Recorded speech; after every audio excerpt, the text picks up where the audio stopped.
नमस्कार, आप देख रहे हैं स्काईनेट टीवी इंडिया। पेश आज के मुख्य समाचार। दिल्ली में 2 दिनों से चल रही भाजपा की राष्ट्रीय कार्यकारिणी की बैठक मंगलवार को प्रधानमंत्री नरेंद्र मोदी जी के संबोधन के साथ खत्म हो गई। पीएम मोदी ने अपने भाषण में बीजेपी कार्यकर्ताओं को बड़ा संदेश दिया है। उन्होंने कहा कि लोकसभा चुनाव में 400 दिन बचे हैं, ऐसे में पूरी ताकत के साथ चुनाव की तैयारियों में जुट जाएं। पीएम मोदी ने अपने संबोधन में कहा, बीजेपी अब केवल राजनीतिक आंदोलन नहीं बल्कि सामाजिक आर्थिक दशाओं को बदलने के लिए काम करने वाला एक सामाजिक आंदोलन भी है। बैठक के दूसरे दिन पार्टी ने एक बड़ा फैसला लेते हुए राष्ट्रीय अध्यक्ष जेपी नड्डा के एक्सटेंशन पर मुहर लगा दी है। नड्डा का कार्यकाल जून 2024 तक बढ़ा दिया गया है। नड्डा का मौजूदा कार्यकाल 20 जनवरी को खत्म हो रहा था। अब वे लोकसभा चुनाव तक पार्टी की कमान संभालेंगे। बॉलीवुड अभिनेता अमिताभ बच्चन ने मंगलवार को इंदौर में कोकिलाबेन धीरूभाई अंबानी अस्पताल का लोकार्पण किया। उन्होंने अनिल अंबानी, टीना अंबानी और जया बच्चन के साथ अस्पताल का फीता काटा। इस मौके पर अमिताभ बच्चन ने इंदौर शहर की तारीफ की। उन्होंने कहा कि इंदौर आकर मुझे आनंद आया। यह देश का सबसे साफ शहर है। मैं चाहता हूं इंदौर स्वस्थ शहर भी बने। मुख्यमंत्री शिवराज सिंह चौहान भी इस कार्यक्रम में वर्चुअली जुड़े। इंदौर के गौतमपुरा इलाके में सोमवार रात संघ के स्वयंसेवक की कार पर पथराव कर तोड़फोड़ की गई। मामले में रात में पुलिस द्वारा कार्यवाही नहीं करने पर मंगलवार सुबह हिंदू संगठनों के कार्यकर्ताओं ने गौतमपुरा बंद करने का आह्वान किया। मंगलवार सुबह से ही हिंदू संगठनों ने इकट्ठा होकर थाने का घेराव कर दिया।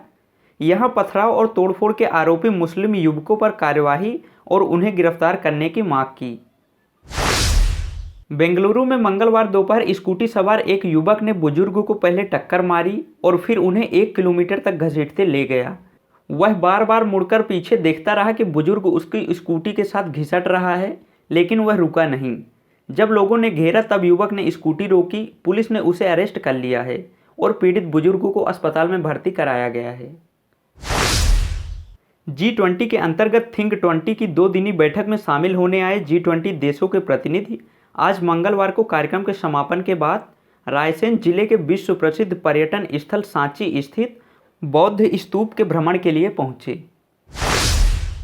स्कूल शिक्षा मंत्री इंदर सिंह परमार ने मध्य प्रदेश में 10वीं एवं 12वीं की प्री बोर्ड परीक्षाओं को लेकर कहा कि परीक्षाएं स्थानीय स्तर पर ही कराई जाएंगी, घर पर ही छात्रों को पेपर भेजे जाएंगे। इसका पेपर लोक शिक्षण संचालनालय तैयार कराएगा। मध्य प्रदेश की राजधानी भोपाल के कई इलाकों में धारा 144 लागू की गई है। बता दें कि ये निर्णय G20 समिट के चलते लिया गया है।